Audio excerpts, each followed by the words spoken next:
Selamat siang sejawat bidan semua. Apa kabar? Semoga semua sejawat bidan dalam keadaan baik dan selalu dalam keadaan sehat dimanapun sejawat bidan berada. Perkenalkan, nama saya Erma Sinta Nurdianti yang akan menjadi moderator pada kesempatan kali ini. Dalam webinar kali ini, kami dari Bidan Sehati mengangkat tema tentang peran bidan dalam optimalisasi 1000 hari pertama kehidupan anak dengan nutrisi dan simulasi. Baik, pada siang kali ini, sebagai panelis, saat ini juga sudah hadir dokter anak yang sudah tidak asing lagi, karena sudah sangat sering menjadi panelis untuk seminar-seminar di Bidan Sehati. Siapa lagi kalau bukan Dr. Tubagus Rahmat Santika, spesialis anak Mars. Selamat siang Dr. Rahmat, apakah sudah bergabung bersama kami? Selamat siang. Selamat siang, apa kabar dok? Alhamdulillah, Hirobbil Alamin. Alhamdulillah.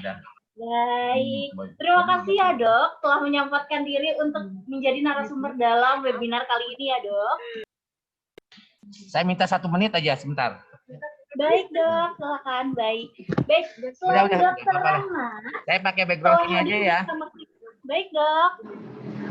Baik, selain Dokter Rahmat, telah hadir bersama kita juga Bidan Catur RT Sukesti, Master Kebidanan RYT. Selamat siang Bu Bidan Catur. Selamat siang Mbak Erna. Halo.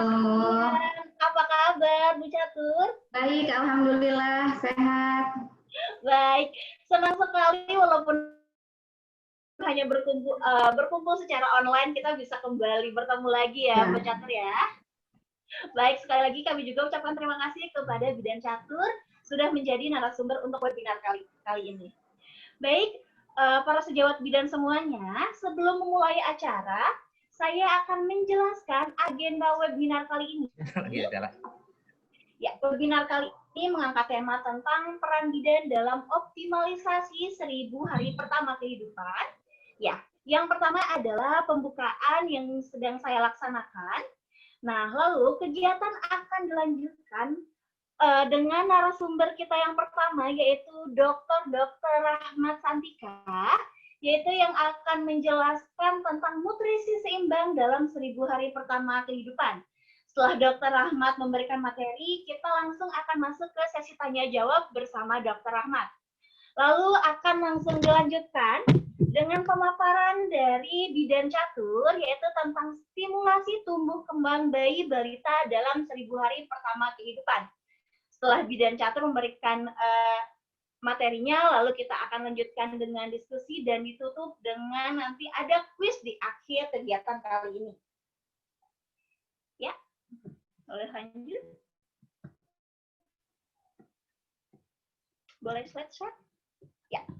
Sebelum kegiatan dimulai, izinkan saya untuk membacakan tata tertib kegiatan webinar kali ini. Nah, untuk peserta semuanya wajib mengikuti webinar kali ini. Peserta wajib mengikuti rangkaian webinar ber-SKPID pusat sesuai rundown yang tadi diberikan oleh saya. Lalu peserta yang masuk Zoom dapat menggunakan fitur Q&A yang ada di barisan bawah layar Zoom. Kolom Q&A hanya untuk pertanyaan kepada narasumber ya Bu Bidan ya. Jadi mohon untuk fitur Q&A ini Bu Bidan hanya menggunakan untuk bertanya kepada narasumber. Jadi mohon tidak digunakan untuk saling sapa kepada sesama peserta ya Bu Bidan ya. Lalu di akhir acara kami juga akan membagikan link untuk kuis. Nah, link ini wajib untuk Ibu Bidan isi karena sebagai syarat untuk mendapatkan sertifikat berjumlah 2 SKP dari IBI Pusat. Nah, link kuis juga akan dibuka setelah webinar selesai. Jadi, untuk kuis ini hanya dibuka selama 2 jam, yaitu dari jam 3 sampai jam 5. Jadi, semua peserta hanya memiliki waktu 2 jam untuk mengisi kuis ini ya. Nah, sertifikat online ber-SKPID ini akan kami bagikan dan akan kami share berupa link download kurang lebih 14 hari setelah kegiatan webinar ini, dan informasinya juga akan kami share melalui Instagram Bidan Sehati. Dek. Oke. Lanjutnya boleh, Mama. Slide, mohon.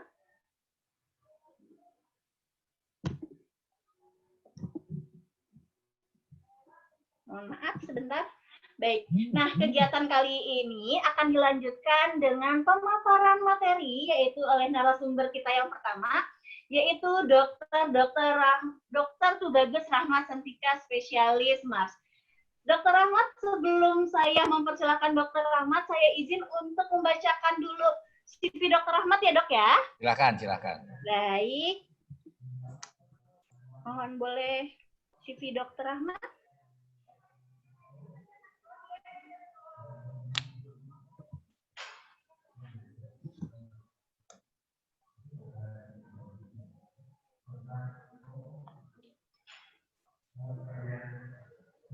Baik, Dr. Rahmat sendiri sekarang pernah dulu menjadi Dewan Pengawas RSUP Hasan Sadikin Bandung ya, Dok ya. Lalu pengalaman Dr. Rahmat juga pernah menjadi Ketua Dewan Jaminan Sosial Nasional, lalu pernah menjadi Deputi Menteri Bidang Kesehatan Kementerian Koordinator Bidang Pembangunan Manusia RI.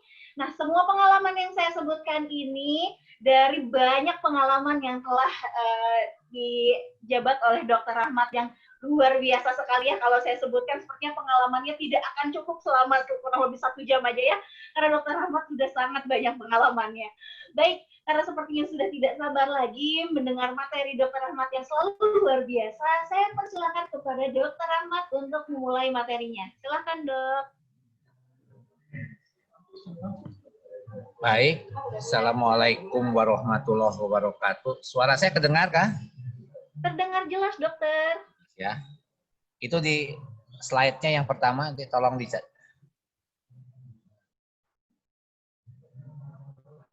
Pada hari ini, perkenalkan saya Tubagus Rahmat Sentika, spesialis anak, tumbuh kembang ya. Saya itu kebetulan hari ini akan menyampaikan tentang 1000 hari pertama kehidupan. Slide. Silakan slide. Nah, jadi bagaimana nutrisi, balik dulu. Judul dulu. Nutrisi seimbang 1000 hari pertama kehidupan untuk mewujudkan generasi emas 2045 di era pandemi ini ya. Kita lihat, saya kasih gambarnya. Gambarnya itu adalah bagaimana otak manusia waktu lahir 25%, sampai 3 tahun itu menjadi 86%. Jadi perkembangannya sangat pesat selama 3 tahun, dan itulah yang namanya 1000 hari pertama kehidupan ya. Sehingga otaknya kita itu tergantung pada 1000 hari pertama kehidupan. Ketika para bidan memberikan makanan yang cukup pada 1000 hari pertama kehidupan, insya Allah otaknya akan cemerlang begitu ya. Tapi kalau ada masalah di situ, maka tidak akan mungkin menjadi manusia-manusia Indonesia yang lulus SD, Bu. Karena itu tolong diperhatikan 1000 hari pertama kehidupan ini. Lanjut. Nah, jadi konsep tumbuhnya bagaimana? Ada 2 ya, ada tumbuh, ada kembang. Kemudian kebutuhannya apa saja, bagaimana peran nutrisi, stimulasi, dan keluarga ibu dalam memberikan asupan gizi ini. Dan tips menjaga imun dan ibu di tengah-tengah COVID ini. Lanjut. Nah, jadi kalau kita perhatikan dalam kandungan ini ada waktu 270 hari. Nah, di dalam 270 hari ini maka para bidan mengerti betul dia harus mendapatkan asupan makanan yang cukup.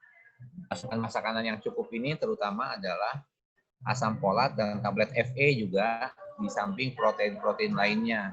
Kalau bisa proteinnya agak banyak, 40% begitu ya. Karbohidrat dan sayurannya secukupnya, sehingga mereka akan punya bekal untuk membentuk organ-organ selama dalam kandungan ini. Nah, setelah bayi lahir sampai balita, sampai bayi kecil dan pas sekolah, ini akan berakhir pada 3 tahun.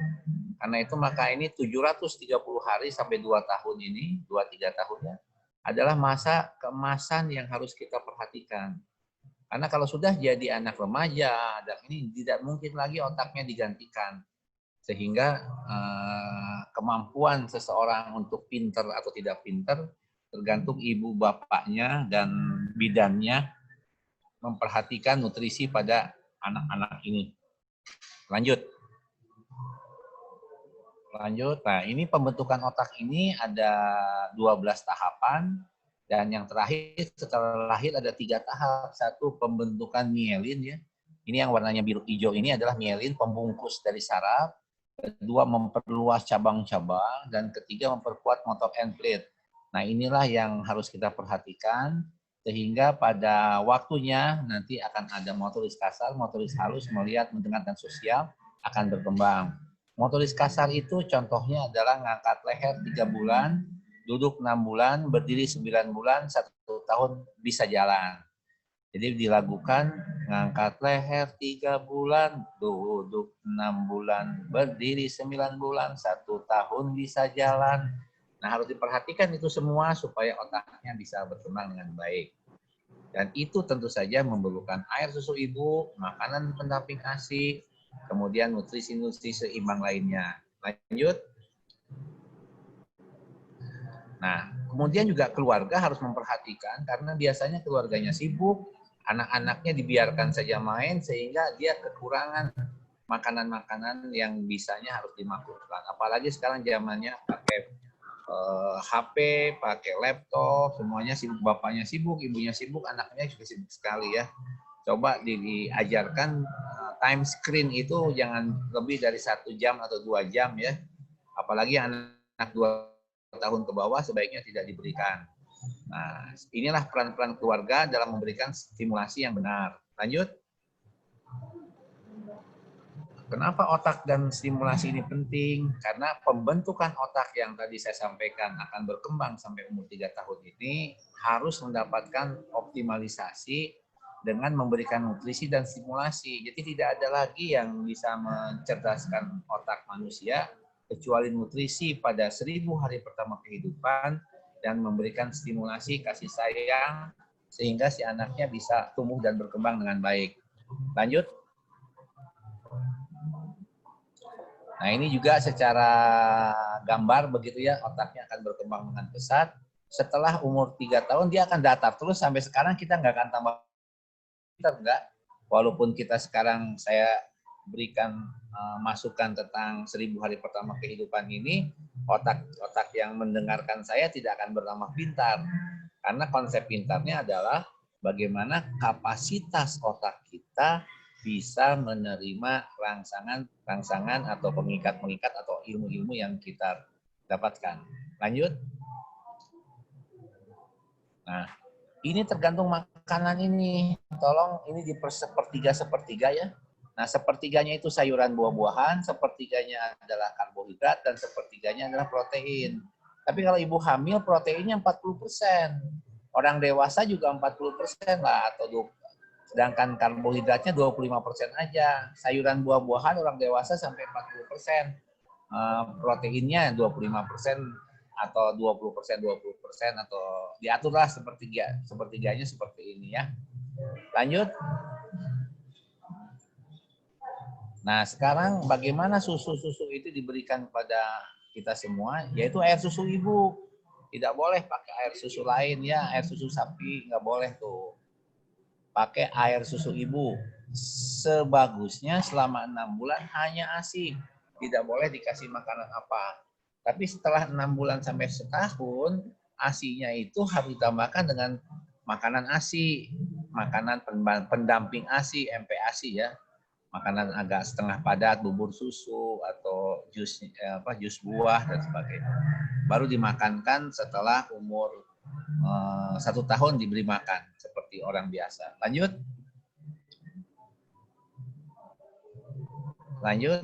Nah.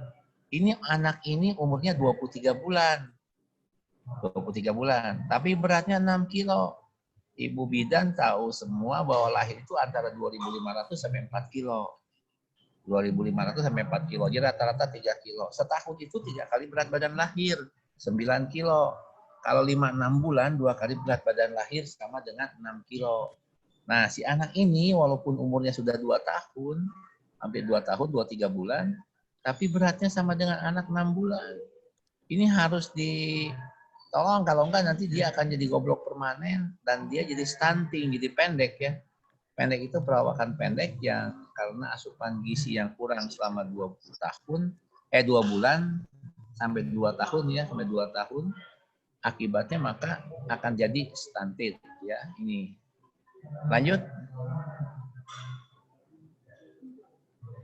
Nah, jadi kalau cara ngukurnya adalah posisikan berbaring jika kurang dari 2 tahun, kalau ngukur panjangnya, kalau masih di bawah 2 tahun ditidurkan ya. Karena itu tolong cari yang batita atau baduta yang umurnya 2 tahun ke bawah, 3 tahun ke bawah yang berat badannya gizi buruk, gizi kurang atau gangguan alergi dan sebagainya sehingga kita bisa menolongnya segera. Lanjut. Nah, di puskesmas kita punya namanya EPGGM. Ini saya ambil dari Garut, ternyata di EPGGM-nya itu lengkap semua, ada nomor induk kependudukannya, ada namanya, ada beratnya. Sehingga sebenarnya puskesmas sudah bisa mengidentifikasi mana gizi buruk, gizi kurang. Harusnya segera diberikan makanan khusus untuk anak-anak dengan gangguan gizi buruk dan gizi kurang ini. Sehingga tidak terjadi stunting nantinya. Jadi tidak goblok permanen otaknya, gitu kira-kira ya. Jadi penting sekali pemberian nutrisi pada anak-anak 2-3 tahun ke bawah ini. Lanjut. Nah, ini cara mengukurnya. Ada yang mengukur tinggi badan, berpanjang badan kalau 2 tahun ke bawah, tapi tinggi badan kalau 2 tahun ke atas. Tolong alat-alat ini harus distandarisasi. Kalau bisa beli sesuai dengan standar yang ada di puskesmas yang warnanya putih itu. Ya, nggak boleh sembarangan karena nanti kalau pengukurnya sembarangan susah. Lanjut. Nah, ini grafik ini adalah kurva pertumbuhan. Ya, ada yang berat badan terhadap umur, ada yang panjang badan terhadap umur, tinggi badan terhadap umur. Kalau umurnya tidak ketahui, ada panjang badan dan tinggi badan, berat badan tinggi terhadap panjang badan, ada lingkar kepala, ada body mass index. Jadi di dalam buku KIA ini ada 30 grafik yang sebenarnya ibu bidan harus paham bagaimana menggerakkan ini. Kapan-kapan kita latih cara membaca buku KIA ya, karena ini waktunya pendek mungkin sehingga tidak bisa kita ajarkan. Tapi artinya buku ini harus jadi alat untuk memonitor pertumbuhan dan perkembangannya. Jadi kesimpulannya tumbuh itu adalah bertambah besar, sedangkan perkembangan itu adalah tambah tinggi, tambah pinter, tambah bisa jalan, ya, tambah bisa melihat. Lanjut.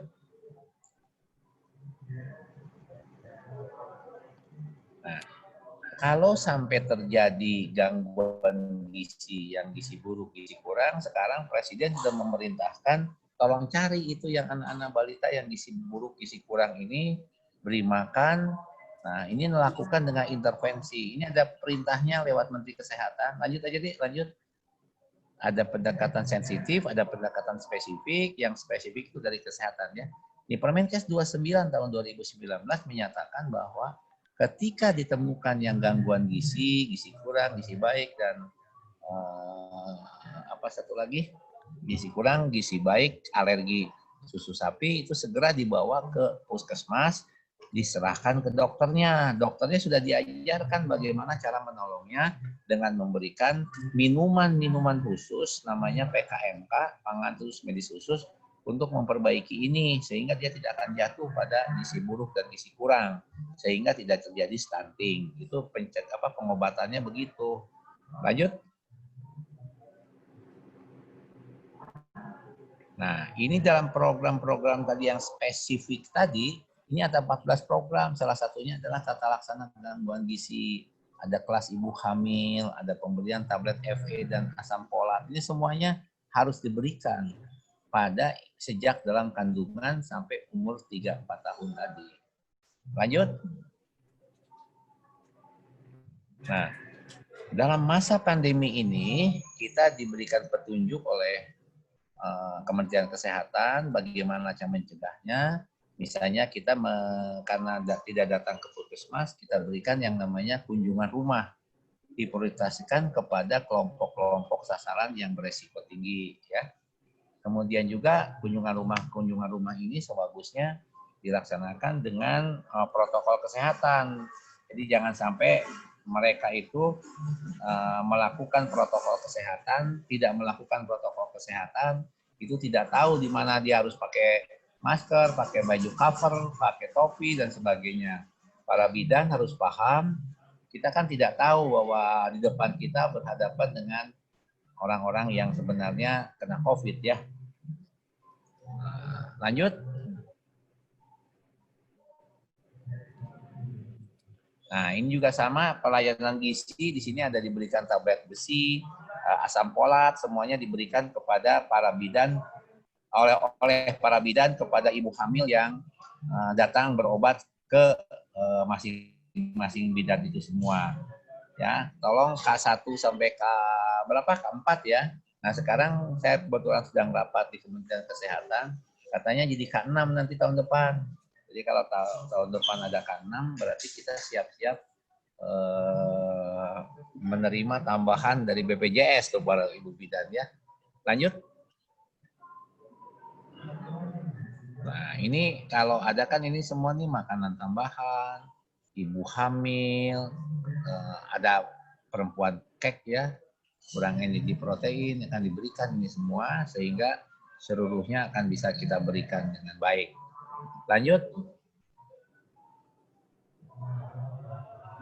Nah,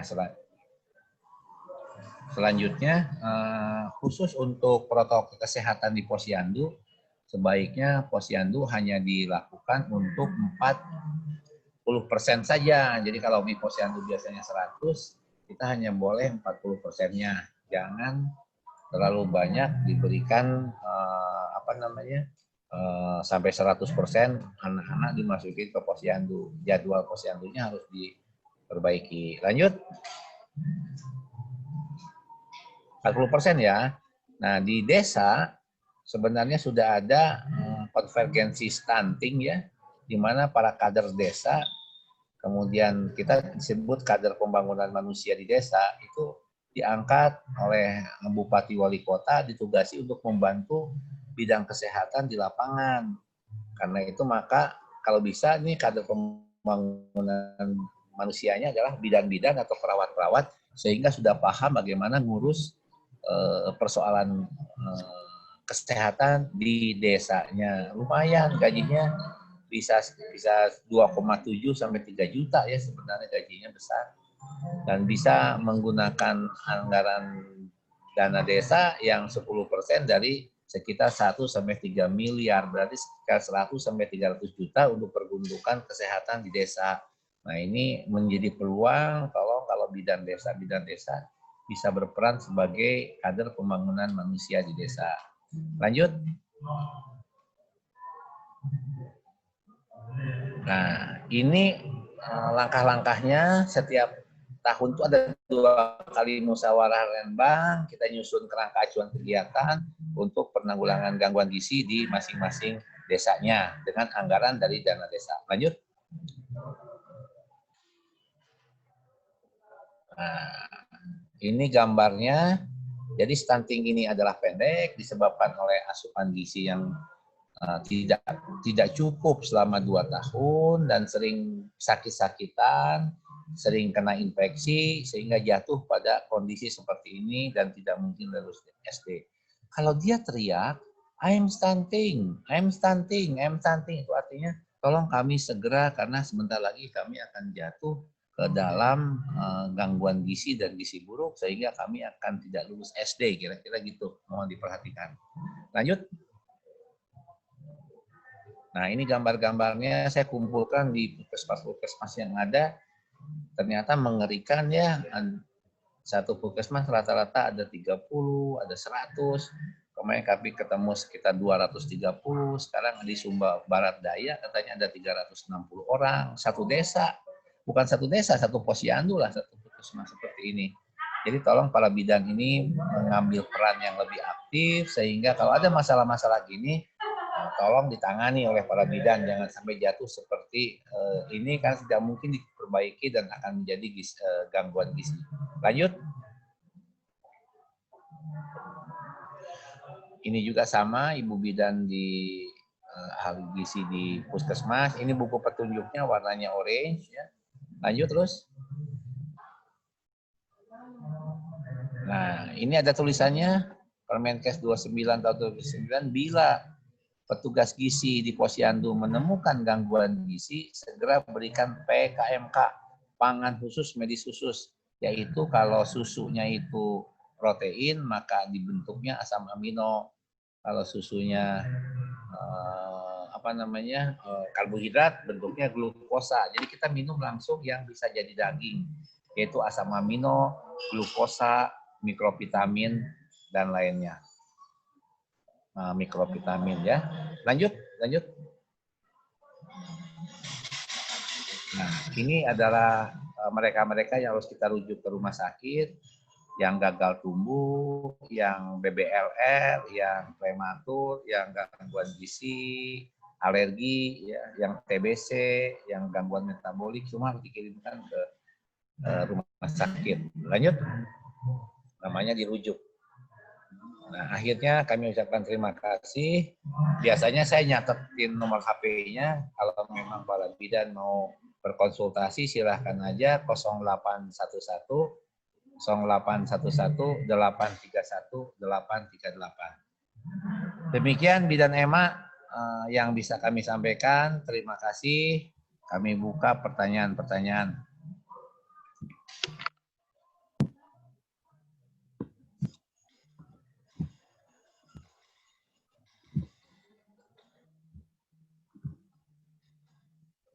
Baik, silakan Mbak Ima.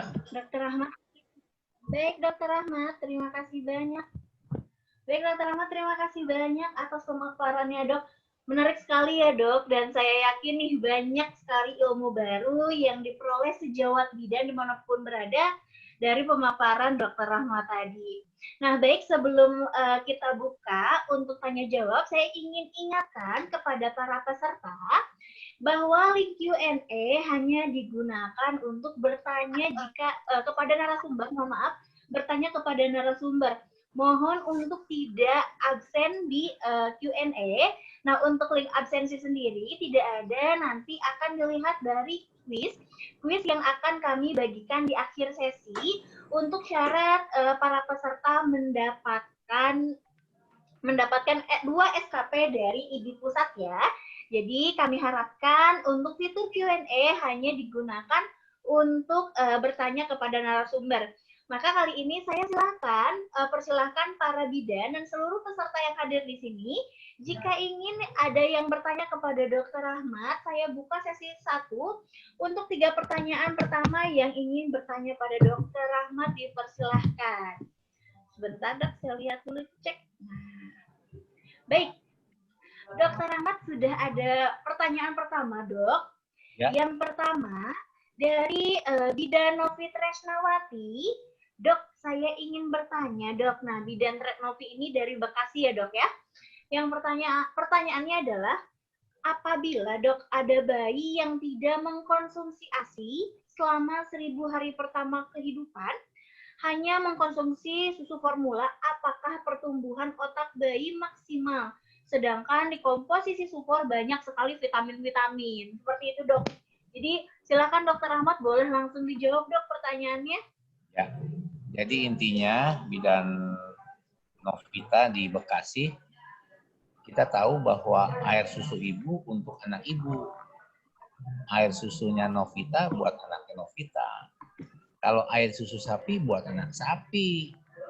Makanya di sapi itu susunya ya tinggi, misalnya harusnya kita hanya 4 sampai 6 gram karbohidrat proteinnya, dan kalori hanya 67 kalori, sedangkan yang namanya susu sapi itu bisa 110 kalorinya, dan juga di situ proteinnya sangat tinggi ya, lemaknya bukan sangat tinggi, jadi bahaya.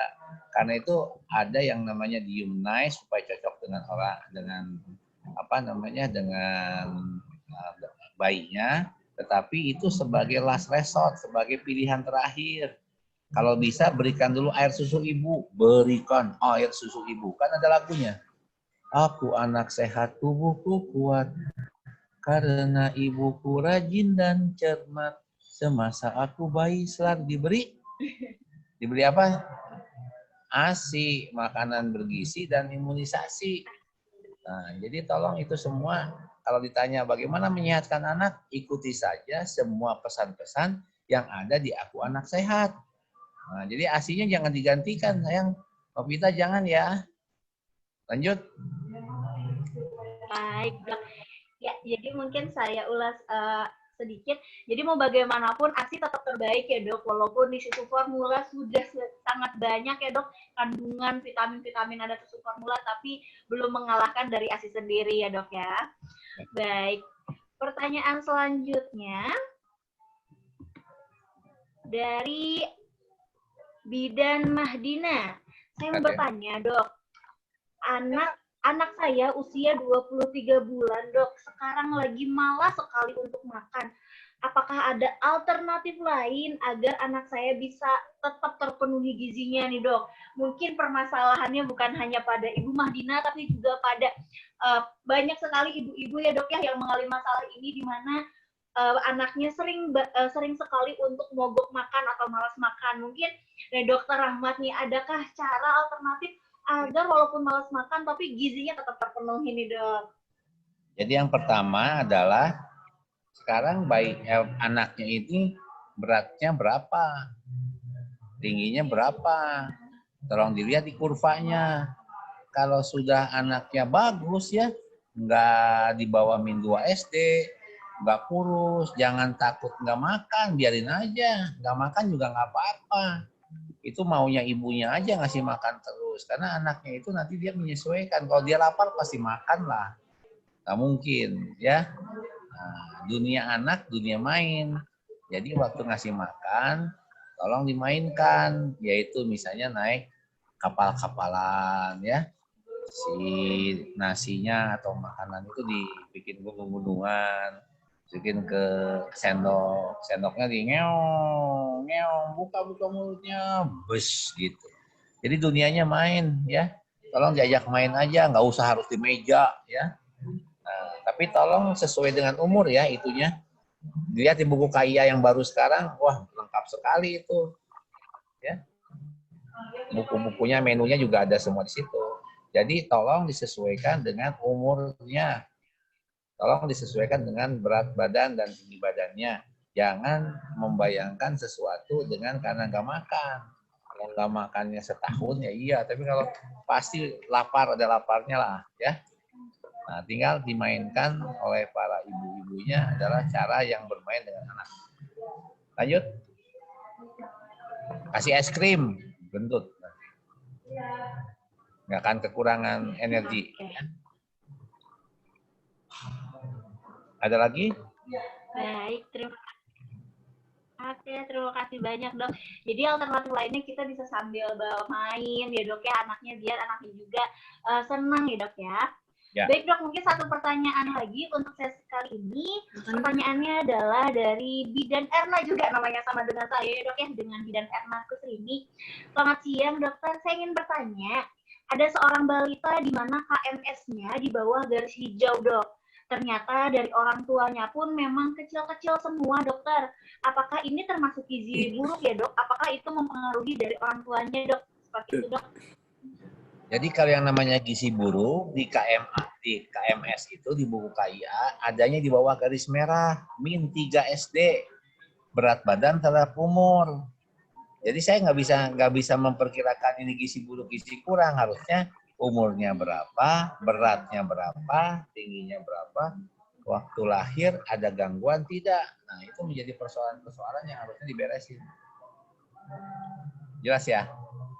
Jadi karena datanya nggak begitu jelas berat badan tinggi badannya, yang nggak bisa dilihat ya. Nggak ada yang di bawah garis hijau, adanya di bawah garis merah, di bawah garis titik-titik, nggak ada yang hijau. Ya. Jelas ya? Baik dokter. Wah, pertanyaan juga sudah semakin banyak.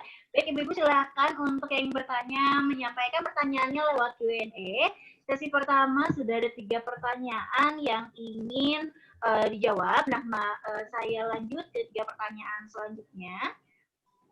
Baik, ada dari Bidanarwati. Dok, bagaimana antisipasi untuk anak usia 1,5 tahun susah makan, padahal sudah diberikan vitamin, dok, namun masih tetap susah makan nih, dok. Mungkin sama seperti tadi kurang lebih, dok, udah dikasih vitamin, udah dikasih ajak main, tapi tetap susah. Ada lagi nggak sih, dok, alternatif lain, dok? Saya tidak percaya bahwa anak itu nggak mau makan. Karena biasanya ibunya menganggap makanannya gitulah kira-kira ya.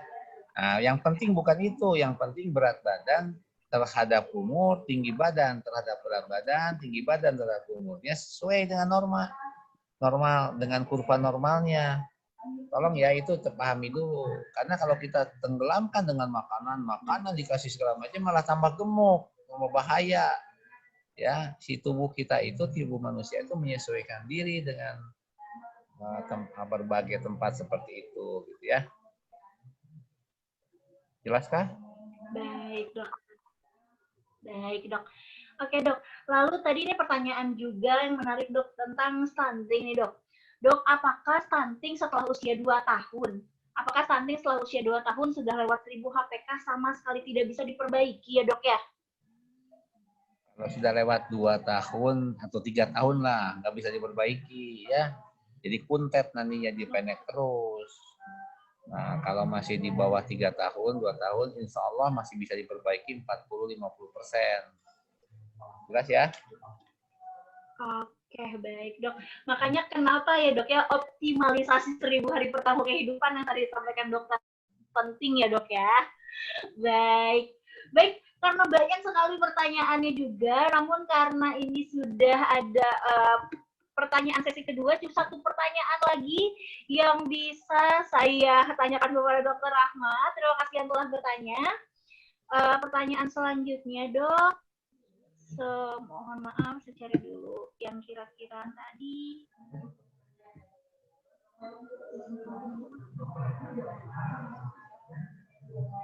Ini ada pertanyaan dari Nova nih, bagus. Nova bilang begini, dok. Boleh, dok, boleh.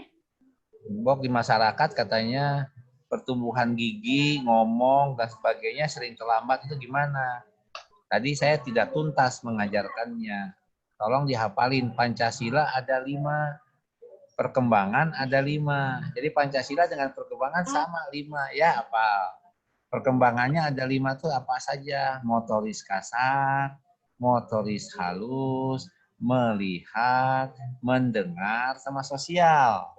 Ya, motoris kasar tuh ngangkat leher 3 bulan, duduk 6 bulan, berdiri 9 bulan, 1 tahun bisa jalan.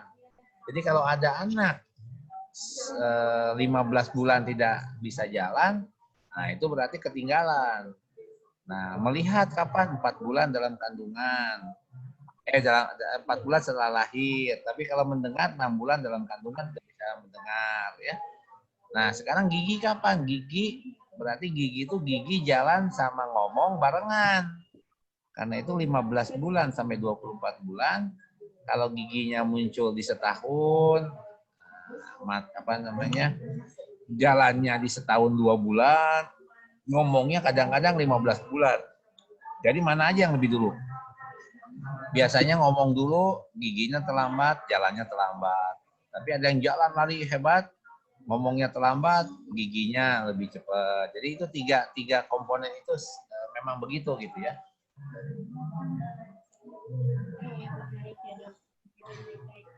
Jelas ya? Biasa sekali, dok.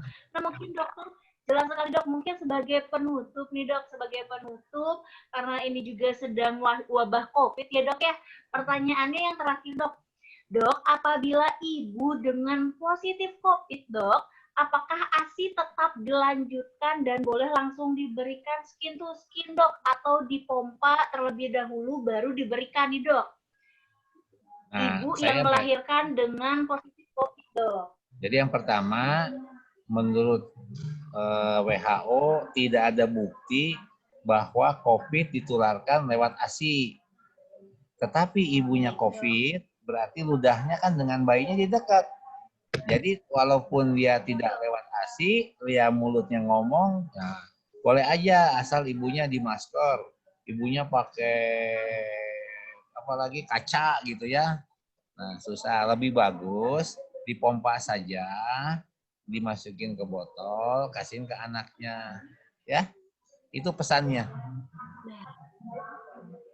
Baik, Dok. Jadi sebetulnya boleh saja ya, Dok ya, asal ibunya tadi menjaga protokol kesehatan, tapi lebih baik agar lebih aman dipompa dulu baru diberikan. Seperti itu ya, Dokter Rahmat ya. Oke. Makasih ya. Ya, baik, Dok. Salam buat Ya, semua. pertanyaan sudah masih sangat banyak, Dok. Ya, Dok, mohon maaf. Ini 237 bidan loh. Ya. Betul, Dok, yang sudah bergabung dan banyak sekali pertanyaan yang masuk, Dok. Namun tadi kita sudah membuka 2 sesi pertanyaan juga. Nah, Mudah-mudahan tadi kalau ada yang nggak puas, kapan saja silakan tanya. 0811 831 838 ya. Terima kasih. Oke, baik Ibu Bidan, jangan lupa tuh salam sehat. untuk dicatat. Jadi Hari Kesehatan Nasional. Ya, hari ini Hari Kesehatan Nasional. Kenapa, Dok? Oh, iya, selamat Hari Kesehatan Nasional ya, Dok ya. Harus tepuk tangan 56 kali. Nanti setelah selesai ini gitu ya, Dok ya. Ya. Dadah. Assalamualaikum. Baik. Baik, sekali lagi terima kasih banyak Dokter Rahmat atas pemaparannya yang luar biasa, selalu luar biasa ya. Dan pastinya Ibu Bidan juga selalu banyak pertanyaan kepada Dokter Rahmat, tapi tidak usah khawatir Ibu Bidan semuanya. Nanti tadi sudah ada kontak Dokter Rahmat, boleh langsung menghubungi Dokter Rahmat ya. Baik, Ibu Bidan semuanya, karena tadi kita sudah dengan luar biasa bersama Dokter Rahmat, maka pemateri kita yang kedua juga tidak kalah luar biasanya. Kali ini narasumber kita yang kedua adalah Bidan Catur RT. Ya, mohon maaf saya. Oke. Baik. Bidan Catur sendiri adalah Kaprodi S1 Kebidanan Fakultas Ilmu Kesehatan Universitas Muhammad Tangerang. Lalu beliau juga sekarang menjadi instruktur PPGDON INTC International Nurse Training Center. Juga beliau mempunyai Yoga Alliance Certified RYT 200 dan juga program studi Magister Kebidanan Fakultas Kedokteran Universitas Padjadjaran Bandung. Dan beliau juga menjadi pemilik klinik Alisa Medica di Ciledug, Tangerang. Baik, pengalaman yang saya sebutkan tentang narasumber kedua kita kali ini juga sangat luar biasa ya. Sungguh banyak pengalamannya. Bidan Catur ini juga sudah sering sekali menjadi narasumber di Bidan Sehati. Selamat siang, Bidan Catur. Ya, selamat siang, Mbak Erna. Halo. Mbak Catur lah selalu terasa ya. Mulai kita. Itu auranya langsung terasa. Ya. Ya. Mbak Catur, mungkin sudah tidak sabar nih teman-teman sejawat bidan ingin disampaikan materi dari Mbak Catur. Kepada Mbak Catur saya persilahkan. Baik, terima kasih. Share screen dulu.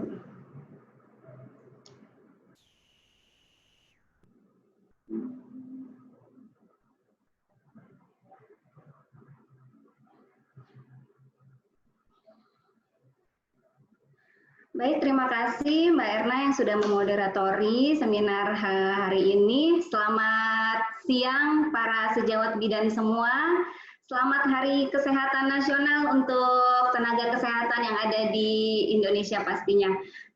Alhamdulillah hari ini kita berkesempatan ketemu walaupun tidak tatap muka secara langsung, namun tidak mengurangi tujuan dari seminar yang difasilitasi oleh Bidan Sehati pada hari ini. Hari ini saya diminta untuk membawakan materi tentang stimulasi tumbuh kembang bayi dan balita dalam 1000 hari pertama kehidupan. Tadi sudah pemaparan Dr. Rahmat sudah sangat detail sekali, menurut saya sudah sangat jelas ya terkait dengan pertumbuhan dan perkembangan pada 1000 hari pertama kehidupan. Karena di 1000 hari pertama kehidupan ini kita tahu ini adalah kunci. Ya, ini adalah key dari kualitas seseorang di masa depannya gitu ya. Jadi nah peranan bidan di sini pun sangat-sangat penting, di mana bidan merupakan ujung tombak ya, ujung tombak dari masyarakat sekitar terkait dengan kesehatan ibu dan anak. Pastinya yang melatar belakangi dari tumbuh kembang anak tadi sudah disampaikan juga bahwa terkait dengan tumbuh kembang sendiri adalah bertumbuh dan berkembang. Kalau bicara tentang tumbuh, pastinya ini berbicara tentang kuantitatif, sesuatu yang bisa dihitung, yaitu berat badan, panjang badan, lingkar kepala, lingkar lengan, ya itu yang terkait dengan ukuran fisik atau dari perubahan struktur tubuh. Nah, berkembang sendiri ini adalah sesuatu yang kualitatif atau kemampuan struktur dan fungsi tubuh yang lebih kompleks ya, terkait dengan motoriknya, motorik kasar, motorik halus ya, ataupun dari segi sosialnya. Nah, jadi tumbuh kembang ini harus kita sebagai bidan aware ya, peduli, di mana nantinya kita akan memberikan stimulasi, kemudian kita akan bisa mendeteksi terjadinya sesuatu hambatan dari tumbuh kembang seorang bayi dan balita, dan juga bisa mengintervensi secara dini, atau yang biasa kita kenal itu adalah SDITK. Pemantauan tumbuh kembang ini kita kenapa harus 1000 hari pertama kehidupan, tadi sudah dijelaskan oleh Dr. Ahmad bahwa kita mulai 270 hari di dalam kandungan ya, di mana ini juga tanggung jawab bidan bahwa kesehatan ibu hamil ini dikelola oleh para bidan, di mana kita bisa memeriksa kehamilan dan mendeteksi apakah kehamilan ini terjadi hambatan dari pertumbuhan janin ya, jangan sampai kita mendapatkan atau menolong persalinan dengan BBLR ataupun prematur ataupun ibu hamil dengan anemia ya, karena ini sangat berpengaruh terhadap tumbuh kembang bayinya nanti setelah lahir.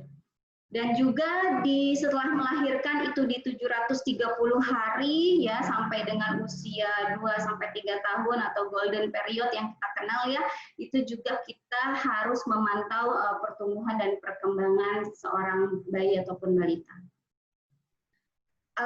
Di mana ketika lahir itu kita belajar tentang adaptasi neonatalnya. Di sini adaptasi neonatal ini seorang bayi akan mengalami perkembangan dan pertumbuhannya ya, di mana ketika bayi baru lahir itu adalah seseorang yang masih seperti gelas kosong. Jadi di mana kita harus bisa memberikan stimulasi pada bayi yang baru lahir ini seperti apa ya, karena ibarat gelas kosong tadi, kita mau isi apa ini gelas kosong ini ya, seperti itu. Jadi peran bidan mengajarkan atau mengedukasi orang tuanya untuk memberikan stimulasi agar pertumbuhan dan perkembangannya pun sesuai dengan standar yang sudah ditentukan pastinya. Nah ini tadi ya, kalau kita berbicara tentang pertumbuhan setelah lahir, kita pasti fokus di tinggi badan, berat badan, dan lingkar kepala. Nah, ini semua memfaktori terjadinya pertumbuhan pada seorang anak ya, bayi atau balita, yaitu tadi faktor gen, ya, kemudian faktor lingkungan sendiri, dan faktor pendukungan. Faktor pendukung di sini ketika mungkin pada saat hamil ataupun melahirkan ya, nutrisi ya, karena ASI juga itu berpengaruh juga kualitasnya ketika seorang ibu nifasnya itu nutrisinya baik atau tidak, karena nutrisi yang baik pada ibu nifas akan menghasilkan ASI yang baik juga. Kemudian status kesehatan, ekonomi, dan stimulasi ya. Jadi stimulasi ini merupakan bagian yang mempengaruhi proses pertumbuhan dan perkembangan seorang anak. Yang kedua adalah penilaian perkembangan. Penilaian perkembangan ini adalah berarti kualitatif tadi ya, bagaimana kita melihat adanya respon, ya adanya respon. Kalau berat badan kita bisa lihat, oh anaknya gemuk, oh anaknya kurus, ya kalau tinggi badan kita bisa ukur gitu ya. Nah tapi kalau perkembangan bagaimana cara caranya mengetahui bahwa seorang anak ini berkembang dengan sesuai dengan usianya. Nah, ini yang perlu peran bidan di sini, karena orang tua pastinya awam ya, ataupun memang ada yang ingin cari tahu, mungkin dia banyak baca ya, tapi pastinya edukasi terkait dengan penilaian perkembangan ini dilakukan oleh seorang bidan ya, dan ini dilakukan secara periodik, teratur dan sistematis sehingga kita bisa men-screening apakah seorang bayi dan atau balita atau anak ya mengalami perkembangan yang tidak sesuai dari usianya.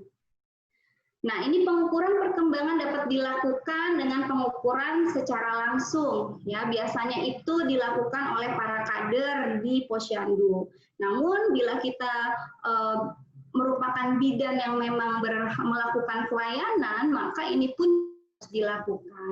Ya, ini hal-hal yang harus diperhatikan dalam pengukuran perkembangan tempat, suasana, dan waktu ya. Jangan pas kita mengukur anaknya lagi jamnya tidur ya, lagi ngantuk ya, itu juga tidak bisa terukur.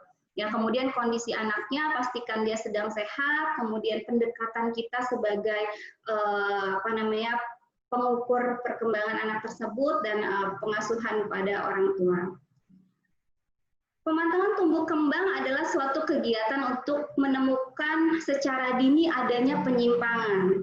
Penyimpangan yang terjadi ini bisa kita lihat bila penyimpangannya adalah penyimpangan pertumbuhan, maka kita tahu di buku KIA itu tadi yang sudah dikatakan oleh Dr. Rahmat bahwa buku KIA sekarang itu lengkap sekali. Ya, kita yang tadinya hanya mungkin mengukur berat badan, tapi ini kita juga mengukur tinggi badan, bahkan kita mengukur lingkar kepala, ya ada grafik tentang lingkar kepala yang normal anak sesuai usianya, ya. Ini untuk menentukan adanya penyimpangan dari pertumbuhan seorang anak. Kemudian penyimpangan perkembangan, ya tadi sesuai dengan usianya, umur 6 bulan harus sudah bisa apa ya, itu juga ada di buku KIA. Kita tinggal checklist saja dan sudah ada cara bagaimana kita menstimulasinya.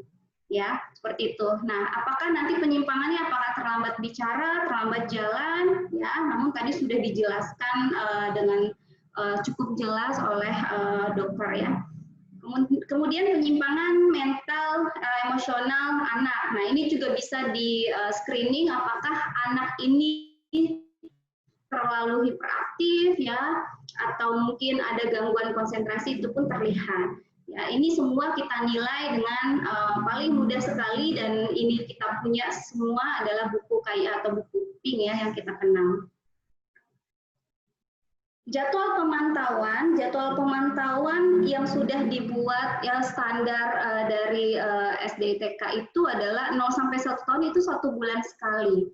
Ya, 1 bulan sekali. Ya, biasanya ini kita lakukan pemantauannya ketika seorang bayi atau balita berkunjung ke tempat bidan untuk melakukan imunisasi atau berkunjung ke Posyandu. Nah, ini dilakukanlah pemantauan. Kemudian 1 sampai 3 tahun ini 3 bulan sekali, 3 sampai 5 tahun 6 bulan sekali, 5 sampai 18 tahun ini 1 tahun sekali. Ini adalah standar jadwal pemantauan yang sudah ditentukan. Nah, apa saja sih yang dilakukan atau dirangsang atau distimulasi latihan-latihan apa saja? Nah, ini merupakan contoh pemantauan perkembangan anak berdasarkan kartu kembang anak, ya, yang biasa kita kenal KKA. Yaitu 0 bulan atau usia 0 tahun itu ucapan kata religius atau pujian di telinga, ya. Biasanya Bu Bidan tuh selalu suruh orang tua melakukan rangsangan dengan verbal, ya, dengan suara. Oh, cantik sekali, soleha anak bunda, ya, soleh, ya, seperti itu. Ya, itu untuk menstimulasi respon dari suara, ya. Kemudian di 1 bulan, ya, ini memampu bayi, pandang matanya, ajak bicara atau bernyanyi, sehingga nanti dilihat respon atau perkembangannya dia akan melihat sekitar. Ya, kemudian di usia 2 bulan itu bayi ditengkurapkan, diajak bicara dari arah depan, nah ini akan merespon tersenyum ya pada orang. Ya, begitupun usia sampai 5 bulan ya. Pelayanan balita yang dilakukan bidan, baik bidan di puskesmas ataupun di BPM ya sekarang ini tidak jauh-jauh dari balita sehat ya, balita sakit ya, karena ketika balita sehat pun dilakukan pelayanan, yaitu terkait dengan pelayanan imunisasi ataupun pelayanan posyandu. Ya, ketika balita sakit maka ini akan kita lakukan MTBS ya. Ini kemudian kita akan melakukan deteksi gangguan tumbuh kembangnya ya, apakah balita sakit ini perlu melakukan rujukan dan apakah balita dengan gangguan tumbuh kembang ini dilakukan rujukan yang pastinya ke yang lebih kompeten ya, ke rumah sakit. Nah, mengapa sih tumbuh kembang itu sangat penting? Ya tadi yang saya katakan di awal, di 1000 hari pertama ini adalah menentukan kualitas generasi. Ya, kalau mungkin kita berangan-angan nanti generasi penerus di Indonesia nantinya akan berkualitas, maka ketika kita menolong bayi-bayi atau menolong persalinan, maka dari mulai hamil sampai dengan 2 tahun tadi kita harus betul-betul pantau bagaimana nanti ketika 2 tahun bisa terlihat ya, kalau tumbuh kembangnya baik maka bidannya pun akan puas dan akan senang ya, happy melihat dari mulai hamil, ibunya kita lakukan pemeriksaan, ya kita edukasi sampai dengan anaknya lahir, kemudian sampai 2-3 tahun anaknya terlihat pertumbuhan dan perkembangannya baik, berarti kita sukses sebagai bidan dalam mencetak kualitas generasi penerus. Ya.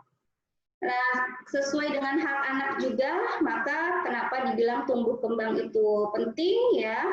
Kemudian penyimpangan harus dideteksi dan ditemukan sedini mungkin ya, sebelum usia 3 tahun. Ya, bila deteksi terlambat maka penanganan pun akan terlambat dan penyimpangan yang terjadi juga akan sulit diperbaiki. Nah, kegiatan stimulasi deteksi dan intervensi dini tumbuh kembang atau SDI-DTK ini fungsinya ya tadi ya yang dikatakan Dr. Rahmat, bahwa kita memantau ada namanya 5 aspek yang kita pantau, yaitu motorik kasar, motorik halus, kemudian adalah penglihatan, kemudian pendengaran, dan juga respon sosial terhadap anak. Apabila itu terjadi adanya penyimpangan, maka kita bisa lakukan intervensi secara dini ataupun melakukan rujukan. Nah, pemeriksaan SDI-DTK dilaksanakan pada setiap 3 bulan sekali di usia bayi 0 sampai 24 bulan dan 6 bulan sekali 24 bulan sampai 72 bulan umur bayi. Prinsip dasar dalam melakukan stimulasi tumbuh kembang, ya pastinya ini dilakukan dengan landasan cinta dan kasih sayang. Selalu tunjukkan sikap dan perilaku yang baik, ya, karena pastinya seorang anak itu akan meniru apa yang dilakukan orang-orang di sekitarnya. Ya, kemudian berikan stimulasi sesuai dengan kelompok umur anak. Lakukan stimulasi dengan ajak bermain, bernyanyi, ya, bervariasi permainannya, menyenangkan, tanpa paksaan, dan tidak ada namanya hukuman bagi anak. Ya, kemudian stimulasi ini juga dilakukan secara bertahap dan berkelanjutan sesuai dengan umur anak. Ya, tadi terhadap 5 dasar kemampuan anak tadi. Boleh gunakan alat-alat bantu. Sekarang banyak sekali permainan anak ya, atau permainan edukasi sesuai umur ya, gunakan itu ya, atau bisa juga dengan barang-barang yang ada di sekitar untuk melakukan permainan yang sederhana yang untuk menstimulasi pertumbuhan dan perkembangan seorang bayi ataupun balita. berikan kesempatan yang sama, jadi tidak membedakan laki-laki dan perempuan. Misalkan naik-naik anak tangga, anak perempuan tidak boleh, itu tidak seperti itu ya. Jadi sama perlakuannya antara anak laki dan anak perempuan dalam hal menstimulasi pertumbuhan dan perkembangan seorang anak. Dan jangan lupa berikan pujian, karena pujian ini adalah penyemangat bagi seorang anak, ya, support bagi seorang anak. Dan ini ataupun bila perlu beri hadiah-hadiah kecil atas keberhasilan yang sudah dilakukan oleh seorang anak. Ya, lagi-lagi kebutuhan dasar tumbuh kembang ini tidak jauh-jauh dari asah, asih, dan asuh. Ya, asah itu adalah stimulasinya bagaimana, asih adalah kasih sayang yang didapatkan seorang anak itu seperti apa. Ya, kemudian asuhnya bagaimana fisik, bio, dan medis. Ya, apakah ada memang punya gangguan secara fisik ya atau biologis ataupun secara medisnya. Dikatakan pertumbuhan normal itu Bu Bidan pastinya sudah sangat paham bahwa kita melihat pertumbuhan normal seorang anak itu dilihat dari grafik ya, grafik tumbuh kembang ya, atau bisa dilihat di buku KIA atau KMS atau KKA-nya ya, apakah termasuk stunting kah mungkin ya, berat badannya di bawah -2 seperti itu, atau gizi buruk kah? Itu bisa terlihat semuanya di grafik. Nah, ini yang diukur berat badan, tinggi badan, lingkar kepala, lila, kemudian pemeriksaan penglihatan, ya, kenalkan warna pada anak sedini mungkin, kemudian pemeriksaan pendengaran. Ya. Nah, ini adalah tadi ya, ini terdapat di terlampir atau tersendiri di KMS atau di kartu kesehatan ya, di mana ini sudah ada grafik berat badan, kemudian ini adalah sudah ada status catatan imunisasi, kemudian catatan pemberian vitamin A, karena ini merupakan pendukung ya untuk menuju anak ini sehat, tumbuh dan kembangnya baik. Apabila terjadi penyimpangan dari hasil monitoring bidan terhadap kesehatan anak ini, pastinya bidan harus merujuk ke tenaga yang lebih kompeten. Ya, stimulasi yang bisa dilakukan pada bayi ataupun balita sedini mungkin, ya, di luar dari yang ada di dalam buku KIA mungkin, ya. Simulasi-simulasi ini juga sekarang menjadikan pelayanan tambahan ya bagi pelayanan-pelayanan yang dilakukan oleh Bu Bidan di prakteknya. Stimulasi itu memegang peran untuk meningkatkan pertumbuhan dan perkembangan bayi untuk dapat berkembang secara maksimal. Nah, stimulasi yang diberikan terus-menerus secara rutin dapat merangsang perkembangan sel otak dan memperkuat hubungan antar syaraf yang telah terbentuk. Ya, nah bentuk stimulasi itu macam-macam. Cuma dilakukan pada bayi sedini mungkin, itu yang paling mudah adalah melakukan stimulasi dengan cara sentuhan. Ya, dengan cara menyentuh. Ya. Nah, stimulasi sentuh pada bayi atau yang biasa kita kenal dengan stimulasi pijat atau masas, ataupun ini dilakukan pada saat bayi baru lahir, ya, atau infant massage dan lainnya. Stimulasi pijat ini sudah banyak evidence base-nya bahwa di mana dilakukan rangsangan atau stimulasi sentuh atau pijat pada bayi ini akan merangsang gerak yang melakukan rangsangan taktil ya, karena ketika bayi lahir itu kita pasti melakukan rangsangan taktil, yaitu saat bayi baru lahir, yaitu dengan cara membersihkan bayi dari cairan ketuban ataupun darah ibu setelah melahirkan. Itu kita sudah melakukan rangsangan secara dini pada bayi baru lahir. Ya, oleh karena itu rangsangan sentuhan juga harus dilakukan secara terus-menerus ya untuk tadi ya untuk melakukan stimulasi yang multiple.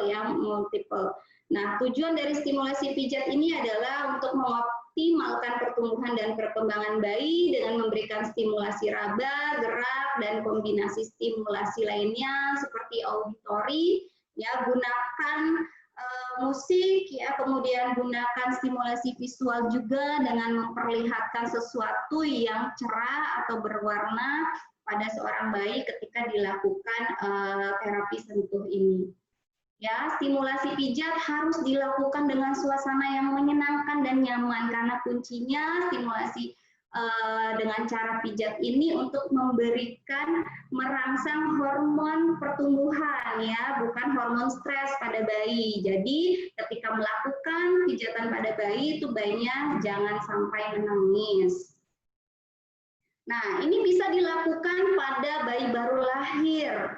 Ya, tidak perlu bayi baru lahir itu selalu dibedong ya, atau selalu setelah dia menyusui atau setelah dia netek ke ibunya gitu ya, kemudian ditidurkan, dibedong lagi gitu, tidak ada stimulasi yang dilakukan. Ya, ini justru akan menghambat pertumbuhan dan perkembangan bayi ya. Baiknya ya ini dilakukan sedini mungkin dengan cara menggenggam tangan bayi, melemaskan tangannya ya, kemudian lemaskan kakinya, mengusap-usap, dilakukan pijatan dengan sentuhan-sentuhan ringan sehingga kita akan menstimulasi adanya refleks Babinski di telapak kaki ya, kemudian walking di bagian kaki ya, ini dilakukan sentuhan-sentuhan ringan pada kaki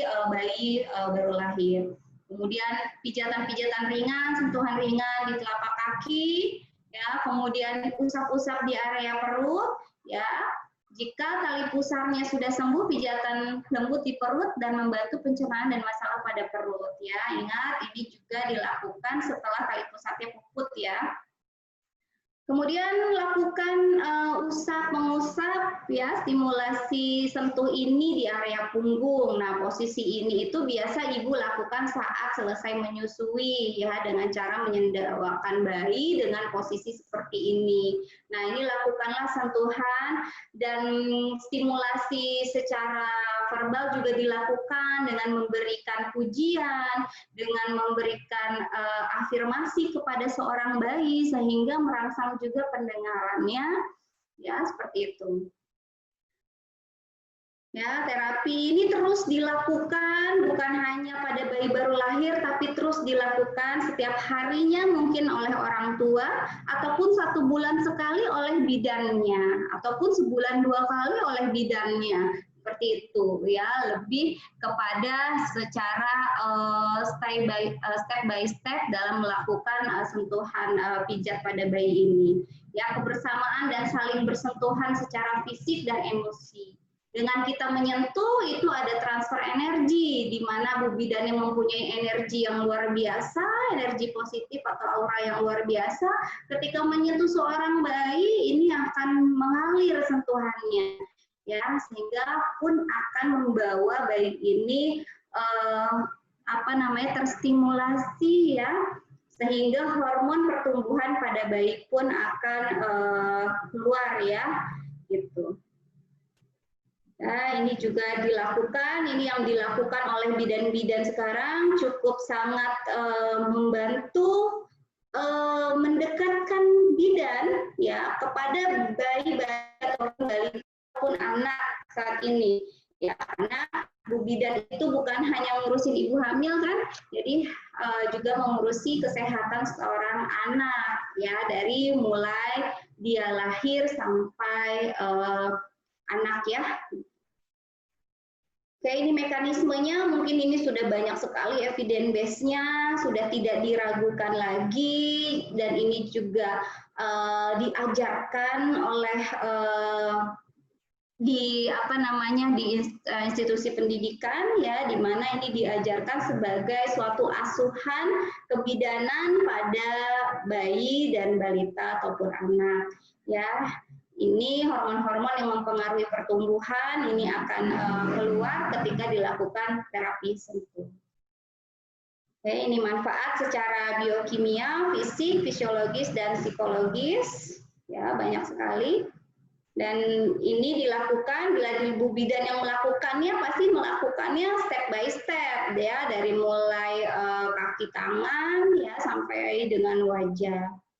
Ya, pastikan bayi dalam kondisi sehat, tidak sedang baru saja diimunisasi, ya, tidak mengalami ruam, ya. Kemudian dilakukan pada kondisi bayi yang sesuai, ya, tidak memaksakan, tidak di jam tidur, ya, atau tidak dalam kondisi capek bayinya, ya, supaya nyaman.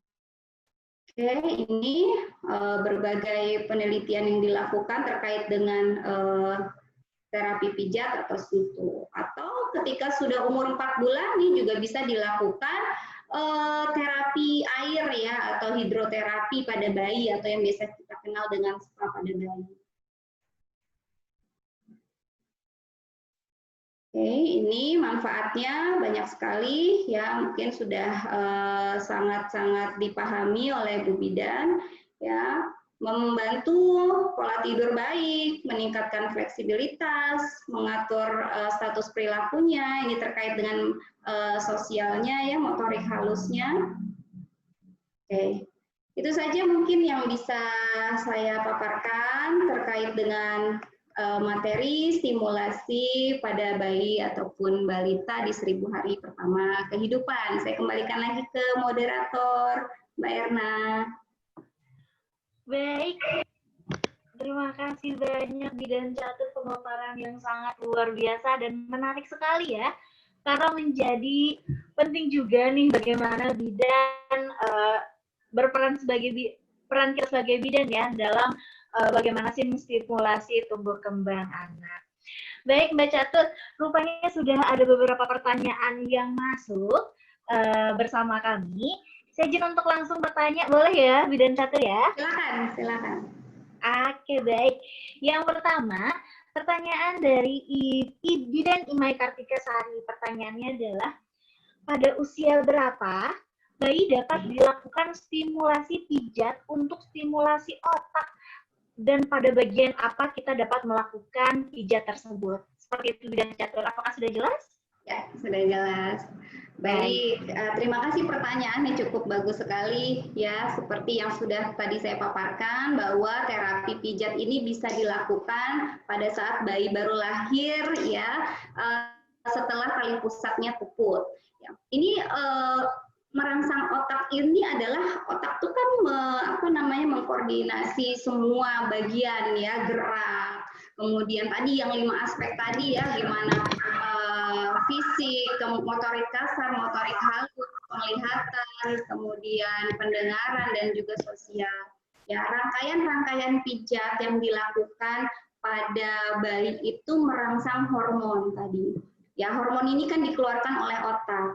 Ya, secara otomatis kita merangsang otaknya untuk mengeluarkan hormon pertumbuhan gitu ya. Makanya perlu dipahami ketika melakukan pijatan, pastikan bayi rileks mungkin ya, bukan bayinya menangis ya. Kalau bayinya menangis berarti kita tidak memberikan atau tidak merangsang hormon pertumbuhan tadi untuk keluar, tapi justru kita merangsang hormon stresnya untuk keluar ya. Seperti itu, semoga bisa menjawab.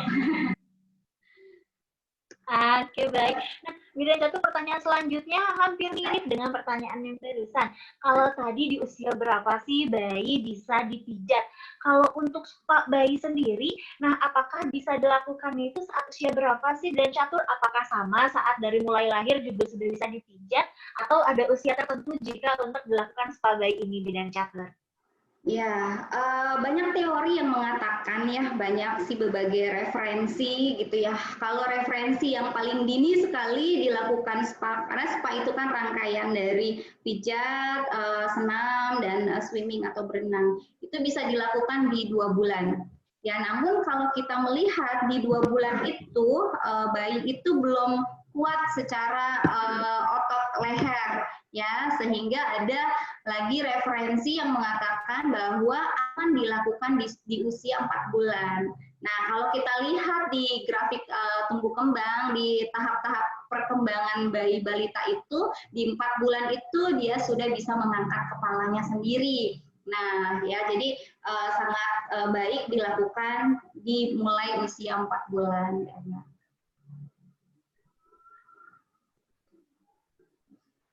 Baik, berarti kalau untuk tadi ya Mbak Catur, kalau untuk pijat mungkin sudah bisa dari bayi baru lahir, Ya. sedangkan kalau untuk spa baik dilakukan pas usia 4 bulan ya. 4 bulan, betul. Baik, luar biasa sekali.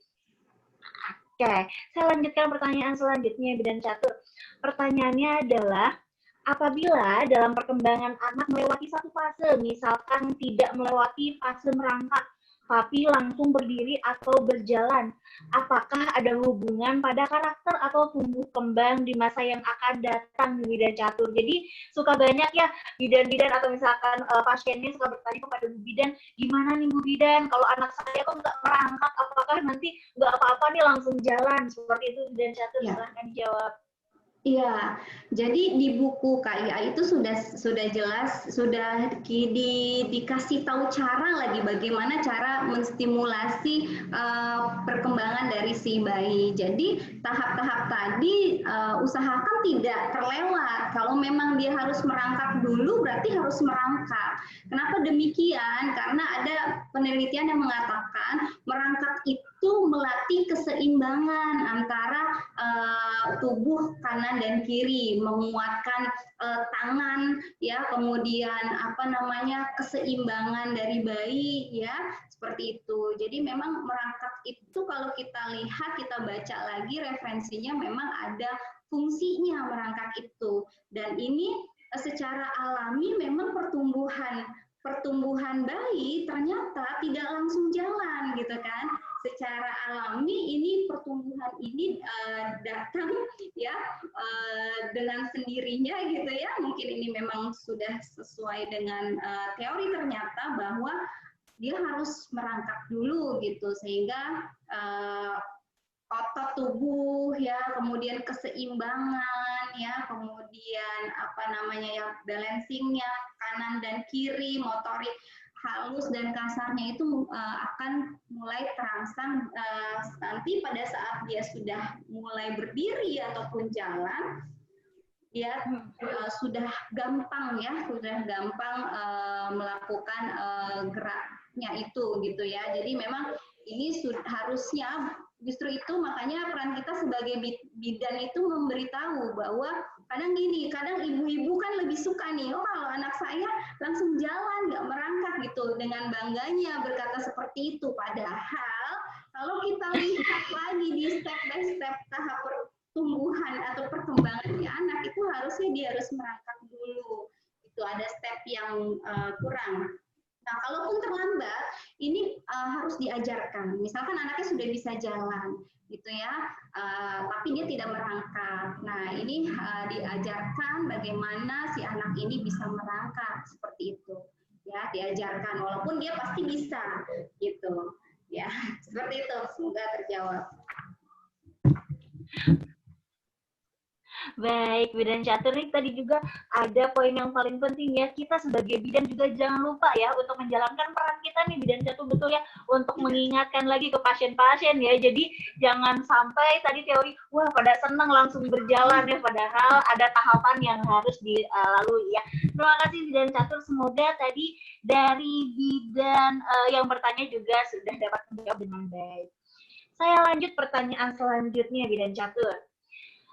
Selamat siang, Bidan Catur. Izin bertanya dari Bidan Novi Tresnawati. Beliau bertanya, apabila balita belum jelas bicara atau cadel, apa benar dilakukan rangsangan pijat di daerah telinga? Bidan Catur, apakah dengan rangsangan pijat telinga bisa memperbaiki bicara yang masih belum jelas atau cadel, Bidan Catur? Cadel ya. Kalau cadel itu biasanya mungkin ada kelainan dari segi anatomi lidah bisa saja gitu ya.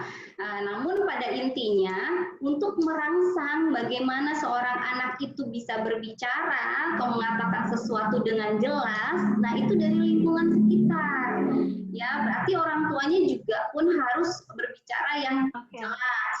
Ya, kemudian mudah terdengar, mungkin dengan artikulasi, dengan mimik muka ataupun dengan mulutnya betul-betul, karena ada tuh ya kalau ngomong tapi mulutnya nggak terbuka gitu ya, ini juga akan mempengaruhi gitu ya kalau memang lingkungan terdekatnya berbicaranya kurang jelas atau dengan kurang bisa dilihat gitu artikulasi dari bicaranya.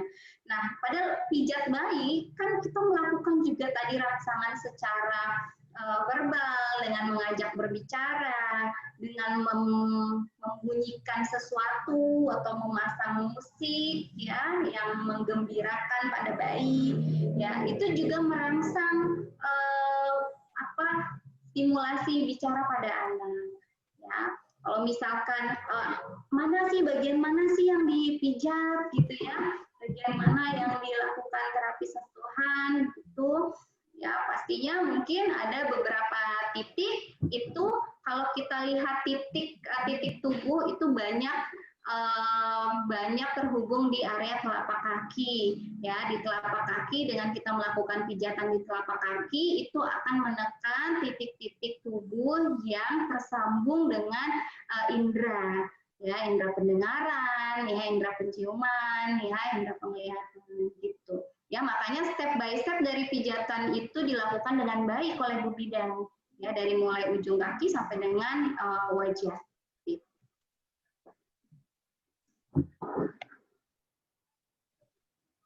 Baik, terima kasih Bidan Catur. Jadi kesimpulannya bukan hanya pijat pada telinga, tapi stimulasi dari lingkungan juga sangat mempengaruhi untuk stimulasi bayi-bayi ini bisa bicara ya, seperti itu. Baik. Pertanyaan selanjutnya, wah luar biasa nih, menarik sekali nih Bidan Catur, kayaknya bidan-bidan pun bagaimana nih peran kita dalam stimulasi kayaknya masih banyak banget yang perlu dipelajari ya. Baik, oke, pertanyaan selanjutnya ini dari Bidan Nila Enreni dari Makassar, Bidan Catur. Pertanyaannya adalah, apakah kita dapat mengetahui penyimpangan pertumbuhan dan perkembangan pada bayi yang kelainan Down syndrome? Bagaimana upaya kita agar tidak terjadi penyimpangan tersebut, Mbak Catur? Ya, terima kasih. Bagus sekali pertanyaannya. Ya, Bidan di Makassar. Halo. Ya, jadi Down syndrome itu kita bisa deteksi itu dari sejak hamil ibunya. Ya, jadi bukan setelah lahir ataupun sudah anak itu 5 bulan ya ataupun 1 tahun baru kita tahu bahwa anak itu Down syndrome, tidak ya. Makanya ketika hamil kita sebagai bidan itu harus betul-betul bisa mendeteksi adanya kelainan pada janin, apakah ada atau tidak. Nah, ini dengan dilakukannya kolaborasi dengan spesialis obgyn pastinya untuk melakukan pemeriksaan USG ya, minimal 2-3 kali USG selama hamil itu untuk melihat ada tidaknya kelainan. Ya, kalau di Down syndrome bisa dideteksi secara anatomi ya, apakah letak telinganya lebih rendah dari posisi mata ya, tidak simetris atau terlihat batang otaknya lebih kecil ya, lingkar kepalanya lebih kecil, itu bisa dideteksi. Nah, kalau sudah tahu bahwa ibu tersebut akan melahirkan seorang anak yang Down syndrome, pastinya penanganannya pun berbeda. Ya, Bu Bidan ya ini sudah bukan ranahnya lagi sebetulnya ya, karena ini sudah harus ditangani oleh dokter rehabilitasi medik, dokter rehab ataupun pakar tumbuh kembang yang memang khusus untuk Down syndrome seperti itu.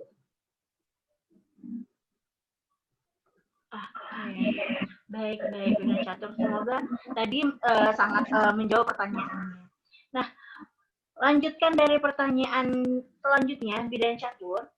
Bagaimana cara menstimulasi, apakah sama cara menstimulasi bayi-bayi prematur dengan bayi-bayi normal?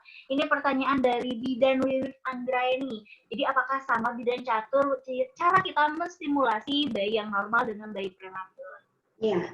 Baik, ya, bayi prematur kita tahu bahwa bayi ini lahir kurang bulan, ya kurang bulan. Pastinya ini penanganannya pun dibedakan ya secara perawatannya. Kalau di rumah sakit, kalau bayi prematur itu kan belum boleh pulang, dia masih menetap, dilihat perkembangannya dulu secara motoriknya dia bagaimana dan berat badannya apakah sudah memungkinkan untuk dipulangkan atau tidak. Nah, ketika di rumah apa yang dilakukan seorang ibu ataupun bidan, karena bidan pastinya nanti akan menjadi orang yang paling pertama kontak dengan pasien dengan anak prematur ya, maka stimulasi yang dilakukan pun ya sama tadi pijatannya, terapi sentuh yang bisa dilakukan.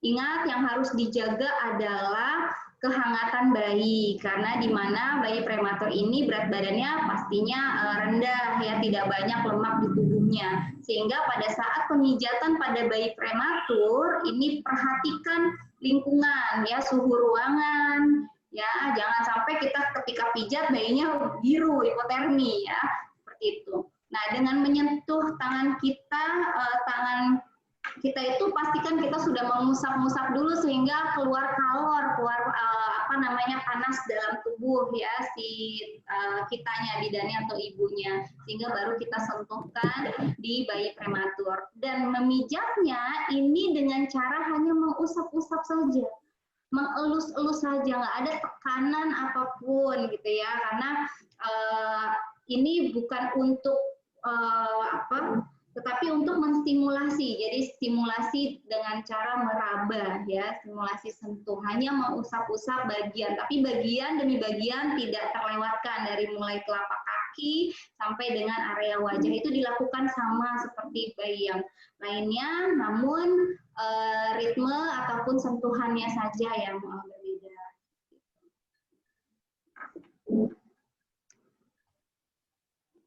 Baik, Bidan Catur, luar biasa sekali.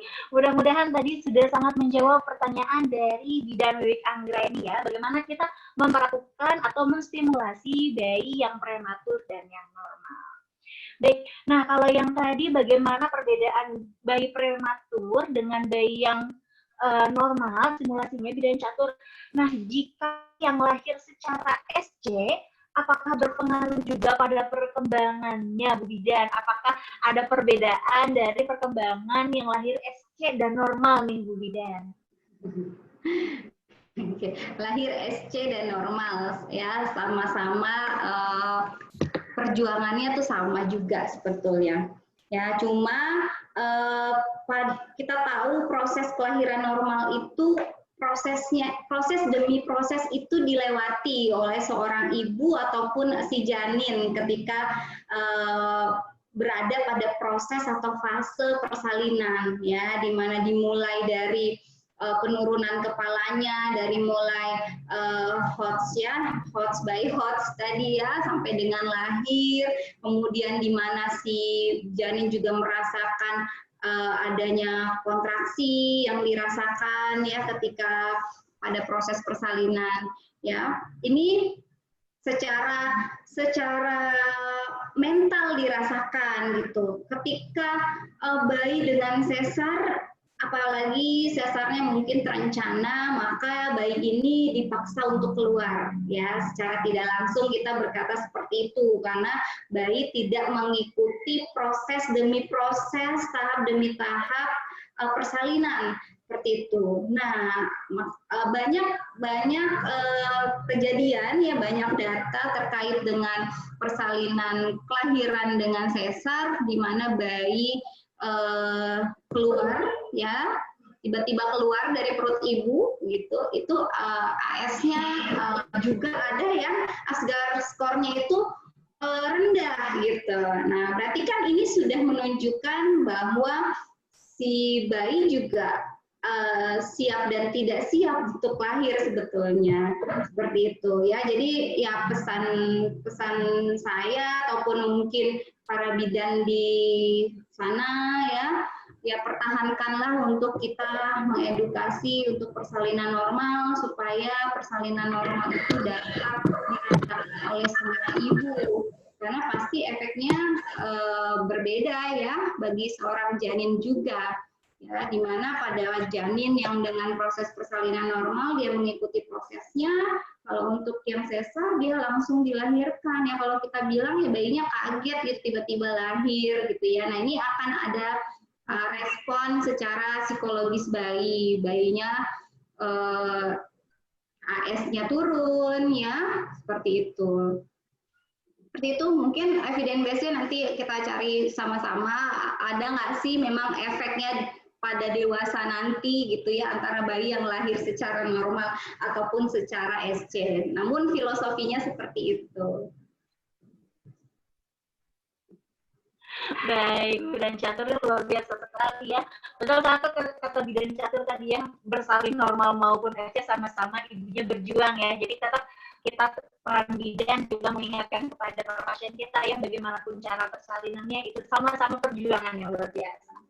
Baik, Bidan Catur banyak sekali pertanyaan yang masuk, namun sayang karena waktu juga, saya akan membacakan satu pertanyaan terakhir. Sebelumnya terima kasih kepada antusias yang luar biasa para peserta ini ya. Pertanyaan terakhirnya, Bidan Catur, apa mohon maaf Bidan Catur suara saya cukup terdengar jelas untuk didengar? Putus-putus tapi jelas sih, masih bisa saya tangkap. Ya, terima kasih. Mohon maaf jika suara saya terdengar lebih, ya, terdengarnya kurang jelas.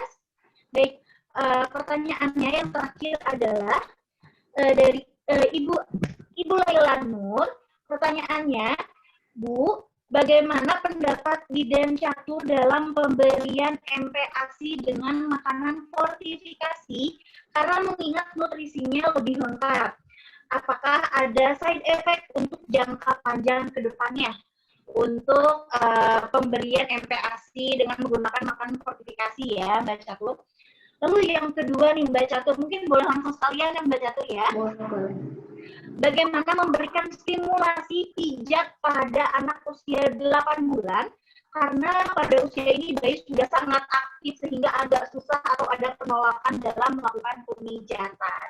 Seperti itu Bidan Catur, apakah bisa terdengar dengan baik Bidan Catur? Ya, bisa. Baik, saya coba jawab mungkin ya untuk yang mungkin Bu Bidannya sebagai bidan tidak perlu juga terlalu apa ya. Kita tuh sudah punya acuan sebetulnya ya di buku KIA tadi juga sudah dipaparkan sudah sangat jelas oleh Dr. Rahmat terkait nutrisi ya, terkait MPASI ya. Jadi ikutilah itu saja gitu. Karena yang sekarang itu kan 5 bintang ya. 5 bintang dan tidak perlu juga dilakukan cara pengolahannya repot-repot gitu ya. Jadi makanan yang ada saja di rumah, yang penting ada menu 5 bintangnya itu disajikan pada bayi yang sudah mulai MPASI gitu. Jadi walaupun nanti banyak mungkin harus ada yang proses MPASI A, B, C, D itu di luar sana, ya intinya itu saja diikuti sih menurut saya. Jadi simple aja gitu ya. Justru karena dengan yang simple ini jadinya orang tua pun nggak terlalu berpikir yang terlalu ribet untuk memberikan anak makan gitu. Karena proses pemberian MPASI pastinya banyak sekali permasalahan. Tadi sudah ditanyakan semuanya ya kepada Dokter Rahmat, bayinya cepat bosen sehingga bayinya nggak makan gitu ya, seperti apa gitu. Nah, jadi dikenalkannya juga harus variasi makanan ya, yang penting ada menu tadi 5 bintangnya ya, karbo ya, protein nabati, hewani, sayuran, mineral ya, seperti itu aja sih mungkin yang harus ditekankan pada ibu-ibu. Nah, menjawab soal pertanyaan yang kedua terkait pijat bayi pada usia 8 bulan, ya mereka sudah aktif sekali, jadi bidannya juga harus aktif pijatnya. Jadi bukan kita memaksakan dia posisinya harus tidur, enggak juga gitu. Ya, kalau dari step by step-nya runtutannya mungkin kita pijat bagian kaki dulu. Tapi kalau si bayinya memang dia nggak bisa dipegang kakinya, tapi dia bisa dipegang tangannya untuk dilakukan pijatan, silakan pijat dulu bagian tangannya. Oh ternyata bayinya itu pengennya sambil duduk, sambil main-mainan, kita kasih mainan gitu sambil nyusun-nyusun balok atau sambil main bola-bola kecil dia di sekitarnya, itu nggak apa-apa, kita lakukan pijatan di area punggung dengan posisi duduk seperti itu ya. Jadi ikutilah siapnya si bayi itu di posisi mana gitu ya. Dan kita juga harus pintar sebagai yang melakukan pijatan bagaimana menarik perhatian, itu kuncinya. Jadi pijat bayi itu ya lebih gampang mijat orang dewasa sih menurut saya ya dibanding mijat balita gitu. Karena nggak bisa kita memaksakan sesuatu sama balita tersebut ya. Jadi kita bagaimana cara menarik dia supaya bisa ngikutin kita ya, mungkin dengan mainan ya, mungkin dengan kita mengajak dia nyanyi, ngobrol ya seperti itu. Karena bayi-bayi yang visualnya mungkin lebih tinggi, dia suka tuh dengan sesuatu yang dia lihat itu menarik gitu ya. Jadi bagaimana cara kita mensiasatinya membuat menarik ya pada saat memijat. Jadi yang penting jangan memaksakan posisi ya. Seperti itu. Baik, Bidan Catur luar biasa sekali. Betul banget ya, kalau misalkan bayinya sudah aktif, kita sebagai bidannya yang harus lebih aktif ya, Bidan Catur, luar biasa. Baik, Bidan Catur, tidak terasa pertanyaan demi pertanyaan sudah kami sampaikan, walaupun tidak semua pertanyaan. Sekali lagi kami ucapkan terima kasih bagi yang bertanya. Mohon maaf pertanyaannya karena sangat banyak, karena keterbatasan waktu kami tidak bisa tanyakan semuanya pada Bidan Catur.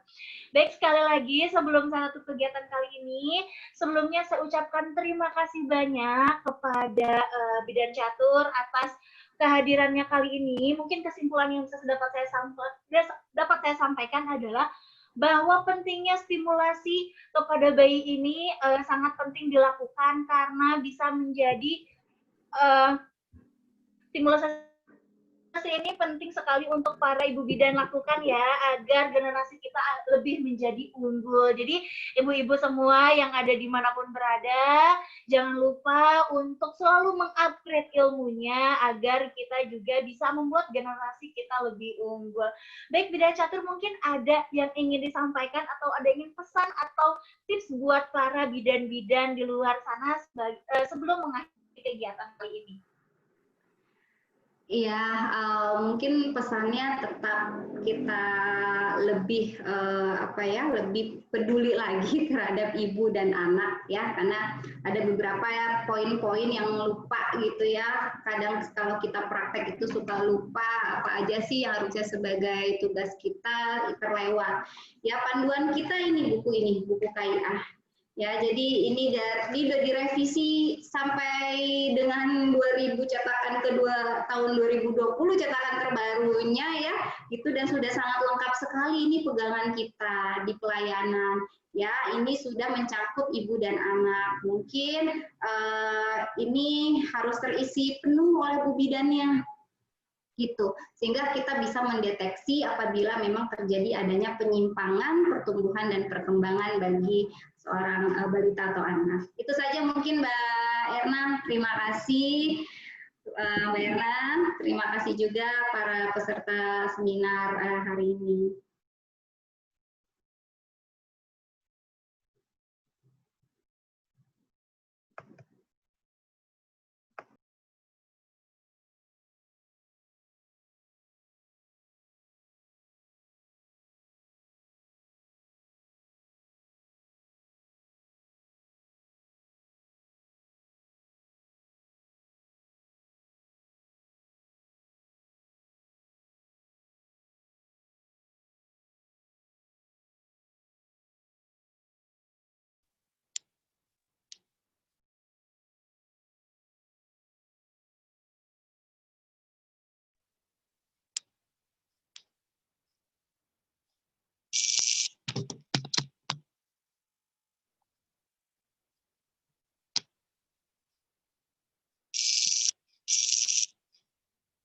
Oke, mohon maaf.